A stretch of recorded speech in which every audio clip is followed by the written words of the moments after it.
Eh bien salut à tous, ici Sinento, donc aujourd'hui on se retrouve pour une nouvelle critique, voilà une rétro-critique vu qu'on va parler d'un film, alors je crois que c'est des années 80 ou 90, je sais même pas, 1985 voilà, donc un film de John Hughes, un réalisateur voilà que j'avais vu Ferris Bueller, donc la folle journée de Ferris Bueller, que j'avais adoré, j'avais trouvé ce film vraiment incroyable. Et puis j'ai vu celui-là, et puis dernièrement j'en ai vu un où j'ai été vraiment hyper déçu. Un ticket pour deux, voilà, alors, je vais vous parler juste vite fait d'un ticket pour deux. Donc voilà, donc c'est un road movie. Et voilà, c'est juste une pure comédie, on va dire, sauf que je trouve que les éléments ils marchent pas, enfin rien ne marche, enfin quasiment rien, enfin si ça marche, mais il y a plein de choses qui marchent pas vraiment dans le film n'est pas drôle en plus, et puis voilà, c'est bien foutu, mais à la fin, il y a peut-être une émotion qui se dégage, mais c'est assez facile. Donc je vous avoue que j'avais été un petit peu déçu de ce film-là, mais je me dis comment c'est possible de faire un Breakfast Club ou un Ferris Bueller et de faire un film comme ça, qui est pas profond du tout.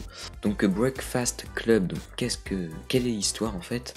Eh bien on va se retrouver avec 5 lycéens, donc, voilà, qui vont tous se retrouver collés voilà, un samedi après-midi, donc tout après-midi, et ils vont se lier d'amitié, enfin même le matin, parce qu'ils mangent, bref on s'en fout, mais ouais ils vont enfin au début ils ont ils s'aiment pas, enfin ils se connaissent pas, on va dire, plutôt, et voilà, au début ils vont quand même pas mal s'embrouiller, etc., et au fil du temps ils vont... Ouais, il y a des personnes qui vont... Il va y avoir des attachements, des liens qui vont se tisser, des points communs qui vont être dévoilés, voilà, des vérités, etc. Donc il y en a un qui va dire « Ah, toi aussi, machin, ça se dit pas comme ça, hein. » C'est quand même... Les dialogues sont hyper bien écrits. Donc c'est un film que j'avais du coup vraiment envie de voir, et je m'attendais vraiment pas à aimer autant. Enfin, quoique. Mais en tout cas, j'ai vraiment beaucoup aimé ce film. Vraiment, c'est un teen movie que voilà, j'ai découvert, j'ai vu une fois pour l'instant, mais je reverrai. Et un peu, j'ai vu en VF, donc voilà, parce que moi je regarde la plupart des films en VO.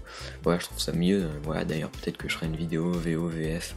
Enfin, quoique, en vrai, je vois pas trop ce que je pourrais apporter aux débats qui sont faits régulièrement. Mais voilà, du coup, c'est un film que je reverrai tellement le film est cool, il passe bien. Mais bon, on va rentrer un petit peu plus dans la critique. Donc déjà, au-delà d'être un simple divertissement, voilà, comme peut l'être un ticket pour deux, un film qui est vraiment très profond, je trouve, parce que John Hughes, il va vraiment s'attarder sur la jeunesse, sur les lycéens, leurs rapports, voilà, leurs liens, parce qu'il développe aussi, enfin, on voit un peu on imagine comment peuvent être les parents des différents personnages qui les ramènent à être comme ça, voilà. Donc déjà, c'est hyper intéressant. Et aussi qu'en fait ils se font des idées sur les gens, mais en fait avec tous les points communs qui vont être dévoilés, en fait limite tu pourras avoir des amis, mais en fait faut qu'ils se retrouvent collés au même endroit à 5 et qu'ils commencent à discuter pour que ça se fasse. Donc déjà ça j'ai trouvé vraiment intéressant. La voix au niveau des acteurs, je trouve qu'ils sont tous très bons. Alors après je note à moitié la prestation parce que du coup j'ai vu le film en VF, donc je peux pas vraiment noter une prestation d'acteur.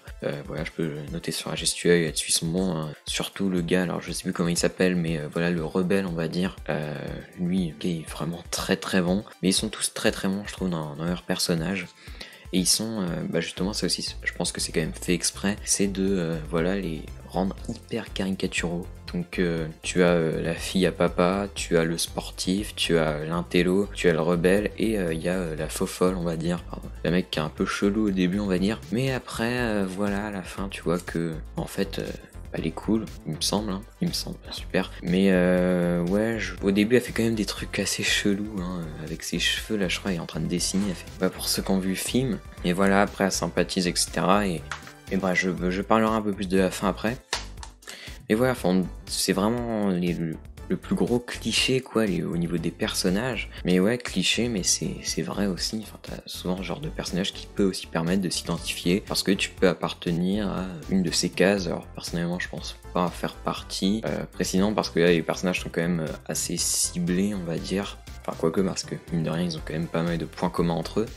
Mais voilà, du coup j'ai trouvé ça hyper intéressant de faire des personnages hyper caricaturaux pour ensuite justement au fil du film enlever cette caricature et justement avec les points communs, voilà, faire des liens et faire que les personnages vont de plus en plus s'apprécier, vont s'aider, parce que voilà, j'ai pas aussi parlé du professeur, parce qu'il y a un professeur aussi, et pareil, vraiment caricatural, voilà, d'ailleurs c'est bah ouais, le seuil adulte qu'il y a dans le film, quoi. Donc on est vraiment dans un teen movie, voilà, on est dans un huis clos. Et voilà, donc le fait déjà que ça soit drôle et que ça soit profond, bah j'ai trouvé ça vraiment cool. Moi je me suis vraiment marré, que ça soit les scènes, voilà, de poursuite avec le prof, ou les blagues qui se font quand ils se charrient, etc. Je trouvais ça vraiment bon, mais aussi, voilà, je trouve que ça marche hyper bien au niveau des sentiments des personnages. Je trouve qu'au niveau des dialogues, mais c'est hyper bien écrit, quoi. Enfin, c'est un huis clos, tu pourrais peut-être un petit peu t'ennuyer. Moi, à aucun moment je me suis ennuyé. Enfin, c'est vraiment, t'écoutes ce qu'ils disent, mais tranquille, quoi.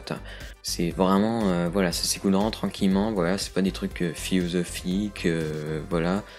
Bon, après, voilà, hein, enfin, c'est pas étonnant, on est dans un film pour ados, mais n'empêche, c'est hyper. Enfin, il y a un rythme dans ces dialogues, dans comment jouer les acteurs, qui fait que ce film est très très bon et il s'enchaîne hyper vite, et ça, c'est vachement cool. Voilà, je trouve aussi que la BO bah, colle parfaitement en fait avec l'atmosphère du film, elle s'ancre totalement dans ce que raconte le film, et puis voilà, le teen movie, donc ça c'était pas mal aussi.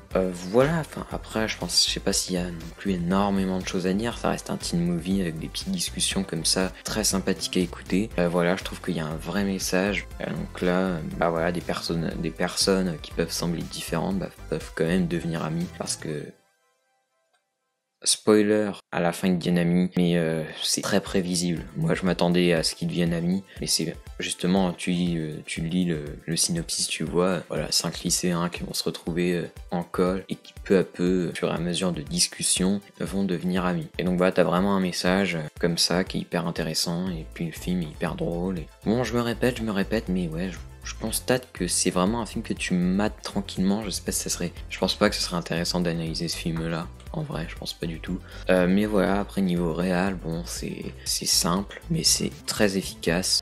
Voilà, moi j'ai trouvé ça vraiment bien. Et donc du coup, voilà, pour ce film de John Woo, je vous conseille aussi Ferris Bueller. D'ailleurs, je sais pas lequel je préfère entre les deux. Je pense que j'ai peut-être une préférence pour Ferris Bueller aussi. Mais les deux films sont vraiment bons et je vous conseille pas du tout Un ticket pour deux, par exemple. Et du coup, voilà, n'hésitez pas à me conseiller d'autres films de lui, parce que c'est vrai que quand je regarde ces autres films, bah, c'est pas hyper bien accueilli non plus. Donc du coup je verrai, quoi. Voilà, n'hésitez vraiment pas, parce que s'il y a des petites pépites aussi dans sa filmo qui ressemblent un peu à du Ferris Bueller ou à Breakfast Club, qui sont un peu cachés, qui peuvent être sympas, pas forcément aussi bien, parce que je pense pas que ça puisse être aussi bien. Mais voilà, des petits films comme ça qui sont hyper cool. Et que bah voilà, moi je sens que je vais les remater plusieurs fois, parce que ça se regarde toujours, je pense que c'est le genre de film qui se regarde toujours avec autant de plaisir. Donc du coup j'espère que vous avez aimé cette petite vidéo. Voilà, j'ai voulu faire une critique sur ce film, un film cool, un film sans prétention, voilà, détente. Et du coup j'espère que ça vous a fait plaisir, et puis moi je vous dis salut.